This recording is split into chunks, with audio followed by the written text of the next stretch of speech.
నాకే ఎందుకు ఇట్లా జరుగుతుందో మాత్రం నాకు అర్థం కాదనమాట. హ్యాపీగా ప్యారిస్ వీడియోలు ది బెస్ట్ వచ్చింది. అప్‌లోడ్ చేసి దుమ్ము లేపుదాం అనుకునే లోపు ఏ ఎదవ కళ్ళు పడిందో గానీ నాకేం తెలీదు అయ్యో అబ్బా. అసలు ది బెస్ట్ అనేసి ఎవరైనా ఉంటే అది డాగ్స్ అండ్ కిడ్సే అండి.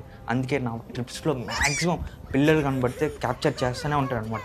వాళ్ళు నన్ను తిట్టుకున్నా బాధ లేదు. Kids are for ఎవర్స్.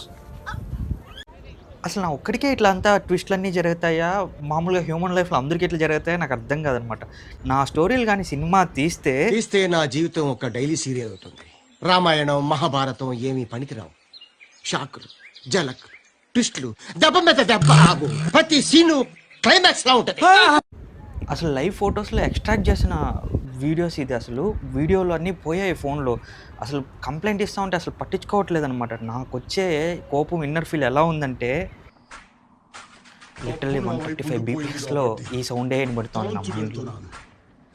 లేకపోతే ఇక్కడి నుంచి తాను తీసుకెళ్ళేవాడిని. Hello next generation, this is Dheeraj back to formula room. ఈరోజు అదిరిపోయే ట్విస్ట్ ఏమంటే ప్యారిస్లో నా మొబైల్ పర్స్ అన్నీ పోయిందండి. ఒక దొంగ ఎదవ కత్తి చూపించి ఇమ్మన్నాడు, ఇచ్చేసాను అనమాట. దానికి మించి మనం చేసేది ఏం లేదనమాట. అలాంటి సిచ్యువేషన్లో మనం ఇచ్చేయడం కన్నా పెద్ద ఏముండదు. వాడు పొడిచి గిడిచి అంతా ఏదో ఒకటి చేసేది బదులు మనం కామ్గా మనం ఇచ్చేసి కామ్గా సరెండర్ అవ్వడం బెటర్ అనమాట. డౌన్ టౌన్స్లో మెట్రో స్టేషన్స్ కాకుండా డౌన్ టౌన్ కొంచెం రూడ్ ఏరియాస్లో ఇవన్నీ కామన్ అనమాట ఇక్కడ. సో ఇలాంటివన్నీ చాలా అందరికీ జరుగుతూ ఉంటుంది. నా వరకు వస్తుందని నేను ఎప్పుడు ఎక్స్పెక్ట్ చేయలేదన్నమాట. బట్ నా వరకు వచ్చింది. ఈరోజు నేను ఆ స్టోరీలన్నీ నిజమని ఈరోజు ఫీల్ అవుతా ఉన్నా. అసలు ఇట్లా అవుతుందని అస్సలు ఎక్స్పెక్ట్ చేయలేదు నేనైతే. అసలు ఇది ట్రాన్సిట్ అండి. ఒక 8 hours దొరికింది. సరే ఈఫిల్ టవర్ అది ఇది బాగా తిరిగేసి వచ్చేస్తాము, ఏముంది పనిలో పని కలిసి వస్తుంది మనకు లాగ్ కానీ అనేసి అనుకుంటా ఉన్నాను.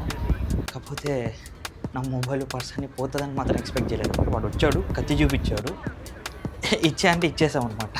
ఇంట్లో చెప్పినా కానీ కత్తికే ఇచ్చేస్తావా, గన్ చూపిస్తే కదా ఇవ్వాల్సిందని అనేసి జోక్ చేశారన్నమాట. అంత కామెడీ అయిపోయింది నా లైఫ్. బట్ మనకు ఊరుగాని ఊరు కత్తి, మన రేంజ్ కత్తే ఎక్కువ అండి. కత్తి చూపిస్తేనే ఇచ్చేవాళ్ళు. వాడు పొడిచి గిడిచి అంతా ఏముంది చెప్పండి. ఒక పర్సు ఒక మొబైల్ కదా జీవితంలో ఎప్పుడైనా కొనుక్కోవచ్చు. పొడిచి గిడిచి అది సెప్టిక్ అయిందంటే హాస్పిటల్లో మనల్ని ఎవరు చూసుకోరు అనమాట ఈ ఊరుగాని ఊర్లో. సో ఇవన్నీ లైవ్ ఫొటోస్లో ఎక్స్ట్రాక్ట్ చేసిందండి. అసలు ఈ పిక్స్ కానీ మిగులుతుందని అనుకోలేదన్నమాట. అన్నీ పోతుంది అనేసి. కానీ బెస్ట్ షార్ట్స్ తీశాను ప్యారిస్లో. ఆ బ్రిడ్జ్ అన్నీ మ్యాక్సిమం అన్నీ కవర్ చేసేసాను. అసలు ప్యారిస్ టూరే మొత్తం నా వీడియోస్లో అన్నిటికన్నా బెస్ట్ అవుతుందని అనుకున్నా. కాకపోతే ప్యారిస్ టూరే అన్నింటిలో కన్నా వరస్ట్ అవుతుందని నేను అసలు ఎక్స్పెక్ట్ చేయలేదన్నమాట. ఆ లైఫ్లోనే ట్విస్టుల మీద ట్విస్టులు ఉంటాయి. అసలు సినిమా తీయాలి నా లైఫ్లో. ఏదైనా వెబ్ సిరీస్ తీస్తే మాత్రము బంపర్ హిట్ అవుతుంది నెట్ఫ్లిక్స్, అమెజాన్లో అంతా. ఇంకా అడ్జస్ట్ అవ్వండి. చాలా అంటే చాలా వరస్ట్గా ఉంది. బట్ మొబైల్ పోయిన దానికైనా నేను ఈ వీడియో వేస్తా ఉన్నాను అనమాట. ఇంకా స్పేర్ ఉన్న ఆండ్రాయిడ్ మొబైల్తో అయితే వీడియోలు తీస్తూ ఉన్నానండి. క్లారిటీ ఉండకపోవచ్చు, బట్ అడ్జస్ట్ అవ్వండి. ఇంకా కంప్లైంట్ అంతా ఇచ్చున్నాం కానీ అది మ్యాక్సిమం రాదు, అది నాకు తెలుసు అనమాట. మ్యాక్సిమం అందరు టూరిస్టులకి జరిగేదే ఇది. పర్సు మొబైల్స్ కొట్టేస్తూ ఉంటారు, ఎందుకంటే వాళ్ళు వెళ్ళిపోతారు కంట్రీ వదిలి. సో కంప్లైంట్స్ కానీ అంత సీరియస్గా ఉండవు అనేసి యూట్యూబర్స్ చెప్తా బాధపడుతూ ఉంటారు. కానీ చాలామంది స్టూడెంట్స్ కానీ నాకు అప్పుడు అనిపించట్లేదు, కానీ ఇప్పుడైతే నేనైతే ఫీల్ అవుతూ ఉన్నాను. హలో నెక్స్ట్ జనరేషన్, ఇదే గెడాన్స్కి అనమాట. మనం అవన్నీ వదిలేసి వచ్చేస్తాము. Best view and best shots. Beach అయితే సూపర్ ఉంది. హాఫ్ ఆఫ్ ద ఓషన్లోకి వచ్చాను నేను. చాలా అంటే చాలా బాగుందన్నమాట. గట్టు దగ్గర నుంచి ఒక 2 kilometers వరకు బ్రిడ్జ్ అయితే ఉంది ఓషన్ లోపలికి. ఇంకా షిప్స్ ఉన్నాయి, అన్నీ ఉన్నాయన్నమాట. క్లైమేట్ 8-9 degreesలో ఉంది, కొంచెం చలిగానే ఉంది. బట్ బాగుంది. ఇది సమ్మర్ టైమే ఇలా ఉందన్నమాట. ఇంకా స్నో టైం అంటే ఇంకా ఫుల్ మైనస్లోకి వెళ్తుంది. ఇంకా ఫాస్ట్గా మీకు ఈ వ్యూ అంతా చూపిస్తాను. అసలు వ్యూ అంటే best moments, best memories grab చేయడం అండి, అంతే. సో ఒక ఫాస్ట్ టైం ల్యాప్స్లో మీకు చూపిస్తాను ఎలా ఉంది A to Z అనేసి.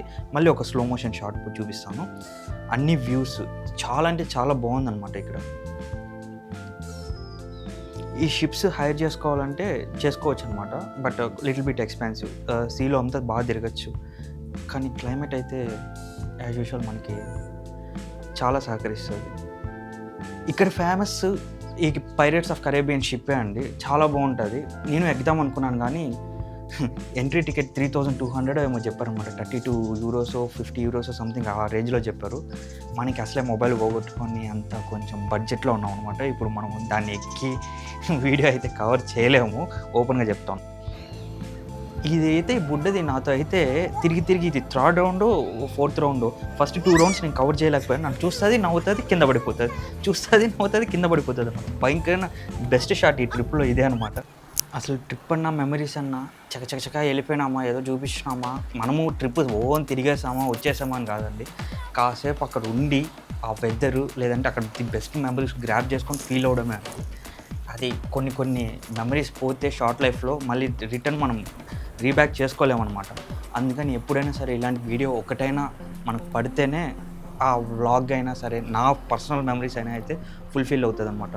క్లైమేట్ యాజ్ యూజువల్ బాగా సహకరిస్తూ ఉంది, సూపర్ ఉందన్నమాట. బట్ ఆ ప్యారిస్లో ఆ ఇన్సిడెంట్ జరగకపోతే ఈ video and Paris video the best వచ్చి ఉంటుంది. బట్ దెబ్బేసేసాడు దేవుడు. ఈసారి నెక్స్ట్ చూడాలన్నమాట. మనం ఇంకా ఈ వ్లాగ్ని విసుగు తెప్పకుండా చక్క కంప్లీట్ చేసుకొని అన్ని షార్ట్స్ టక తీసేసి మనం గడాన్స్కి నుంచి అయితే వెళ్ళిపోదాము. ఇంకా నెక్స్ట్ వీడియోలో అయితే ది బెస్ట్ ఇవ్వడానికి ట్రై చేస్తాను. మొత్తం ఎక్విప్మెంట్ అన్నీ చేంజ్ చేసి చూడాలి నెక్స్ట్ ఏం జరుగుతుందో. ఓపిక్గా చూసినందుకు థ్యాంక్ యూ.